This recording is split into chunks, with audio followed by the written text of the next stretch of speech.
And we're back with another rendition of Trailblazers We Love. And we're so excited today to have Josh Matthews, the owner of Salesforce Staffing. How are you doing today, sir? I'm doing great, man. Nice to see you again, Sam. It was good to get to meet you down at the Life Sciences Dream in Fort That's Lauderdale right. down the road here. Yeah, Yeah, absolutely. And, we were so excited to host the Life Sciences Dream and the first ever sector-specific Dream event for the life sciences or any sector, actually. So that was great. And I'm glad that you came down and hopefully had a good time. had a very good Uh, time. Yeah.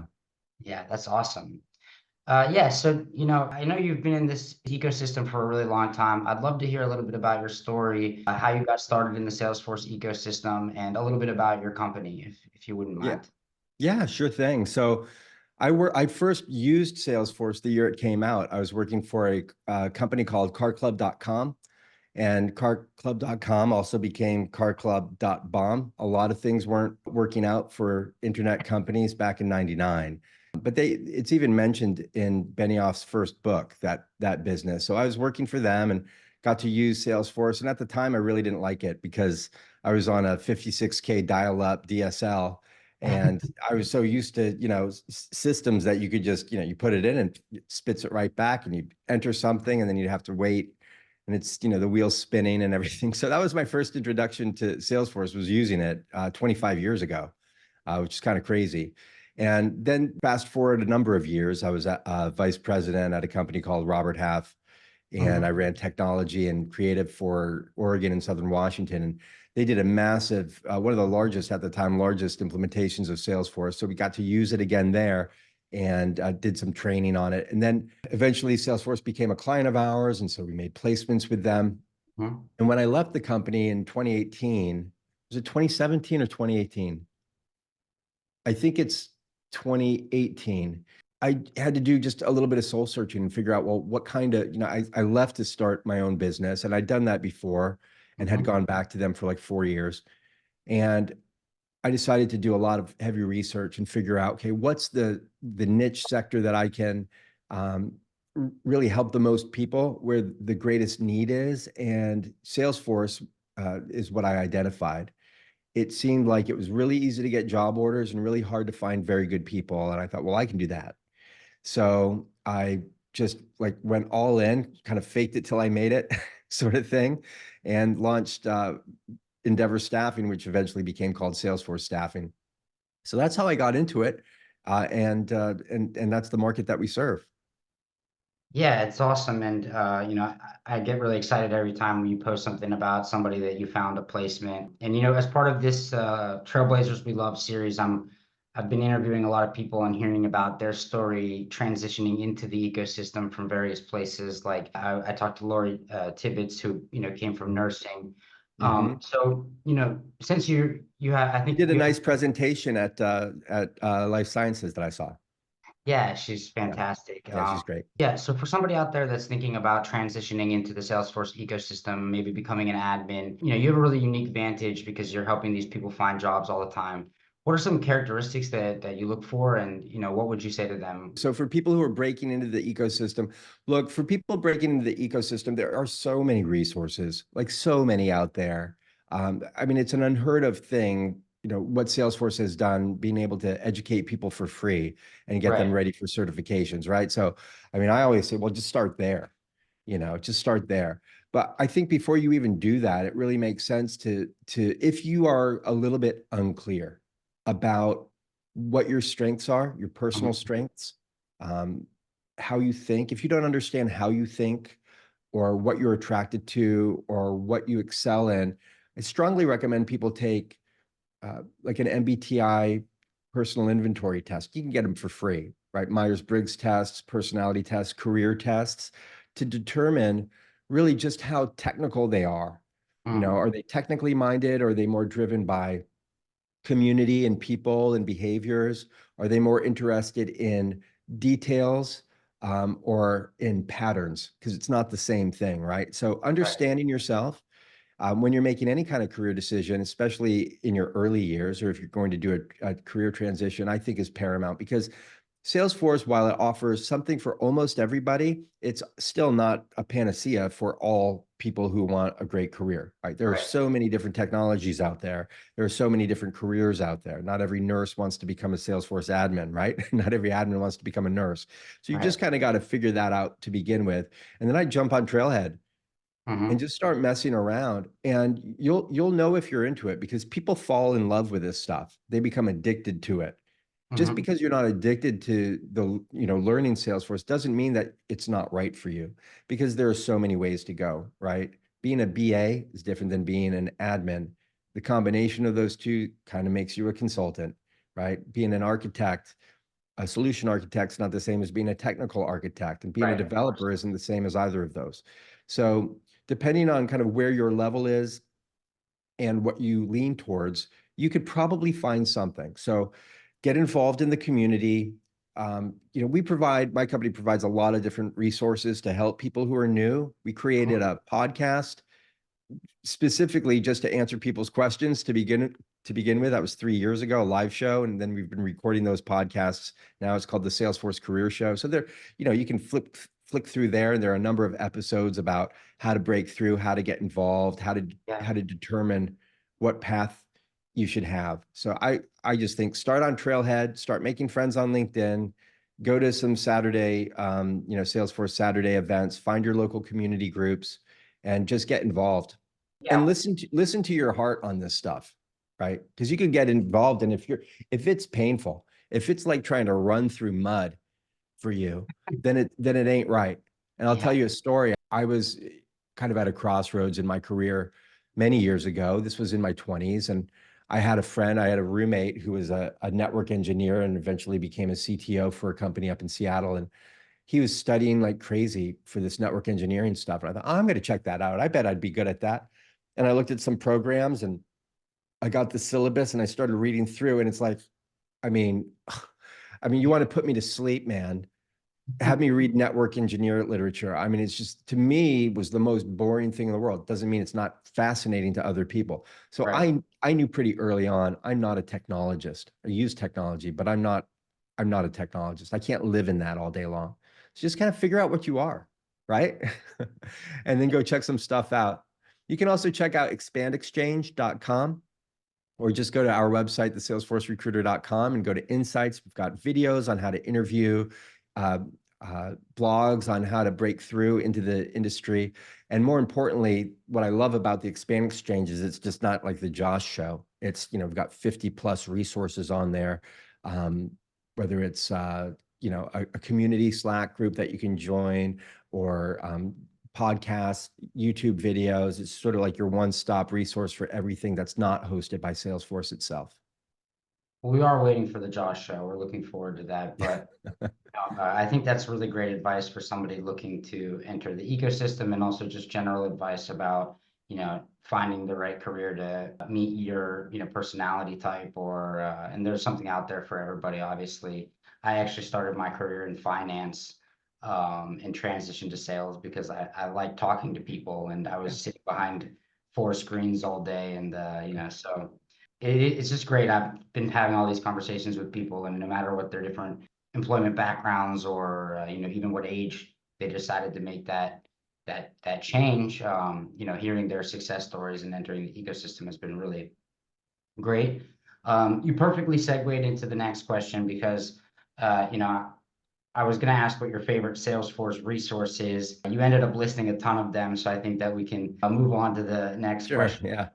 But in terms of Salesforce products, what would you say is an underrated Salesforce product? I mean, everybody knows Sales Cloud, everybody knows Salesforce for CRM, but what are some underrated Salesforce products in your opinion? Yeah, that's an interesting question. I don't know. I mean, here's the thing. Like, different groups will underrate everything, and other groups will like overemphasize how fantastic things are. Right? At the end of the day, it's a product, right? And you've got to Right. decide if it's the right product for you. Do you mean in terms of like someone's career, like what's a specialty that they might want to go into, or do you specifically mean like, hey, look, not enough people are into CPQ, or it's down, people talk smack about CPQ all the time? What do That's you a mean? great question to my question. I think, given your particular expertise, it'd be interesting to know what particular Salesforce skills you think that people could consider going into, where the market has more opportunities? Somebody's telling me CPQ is an area where people with CPQ skills are going to be really high in demand. Yes. But if you wanted to speak about that a little bit. Yeah, I mean, anything to do with data cloud and velocity right now is really hot. And I think, anything on the FinServ side is really good too. Financial services cloud. And then I personally just happen to really like field service. I think it's such a um, cool version of Service Cloud, right? The thing about field service is it's not always the sexiest stuff, Mhm. right? Like I'm working with a client right now that is a major manufacturer distributor of laundry equipment, like Right. industrial size laundry equipment. They use field service. I mean, I don't know how excited people get about laundry, right? But that's not the thing. The thing is you're helping people. You're helping the 500 people who are out there in the field working, and you're making their life a lot easier. You're making their job a lot easier, and Sure. you're simplifying a lot of the processes for them. So that's a major thing. If you can improve 500 people's lives because of the work that you've done on the implementation or the migration or the customization of the product. So I happen to think that's really cool, and I don't think that there are enough people that are specialists in that field. So that's kind of a neat way to go. But usually what happens is people first get involved in Sales and Service Cloud, and then they kind of migrate to something else. Now, if someone's going to go into, say, Commerce Cloud, B2B or B2C Commerce Cloud, those are totally different beasts, right? Marketing Cloud, totally different beast, right? These Mhm. were all purchased from, these were all acquisitions that have been Part of reskinned to be Salesforce, right? So some of the products are so different, so different from one another. But starting with the core just kind of gives you that really good foundation. And almost every consulting firm out there at some point is doing Sales and Service Cloud. Okay. So And start with the core and then specialize after that. Unless you're in marketing, then you just go straight to Marketing Cloud. And do you staff people for all of these various products, or do you have like a specific area that you generally staff people in, or? Yeah, we staff people for all of these kinds of projects and all of those different clouds. Absolutely. Yeah. So anyone from an admin up through senior leadership, COOs and CFOs, but mostly, I'd say our bread and butter is developers, consultants, and architects with some admins Mhm. and a variety of specialists.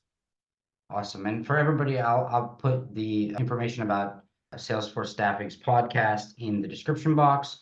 And also, feel free to reach out to Josh. He's a great resource for all these things. Actually, I don't know if I should have said that or not. People No, be don't reach out to me. Reach out to my team. Yeah, yeah. Reach No, out to look, so the way we do it is, we have dedicated recruiters and the recruiters communicate with the candidates, and then I communicate with the clients. Absolutely. Yeah. Sorry. No, you're good. You're good. So, I'm really curious about a Salesforce prediction that you may have. Where do you think that the industry is going in 2024?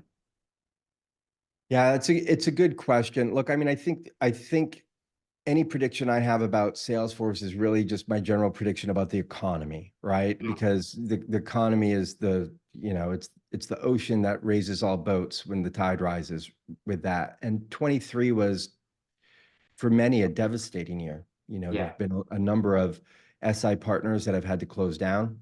Uh, there are a number of Salesforce customers that have had to reduce staff. Salesforce cut 10,000 people, but that's really because they overhired in 22, right? right. So, let's just say, let's call it what it was. It was a rough year in general. And oddly, the administration and the White House and some other economists, they're not really, they don't want to point out that it was a tough economy, but it was. There's some real mixed signals. We get some funny signals that are like the job numbers aren't necessarily as bad as some of the economic numbers. And so does it really count as a recession?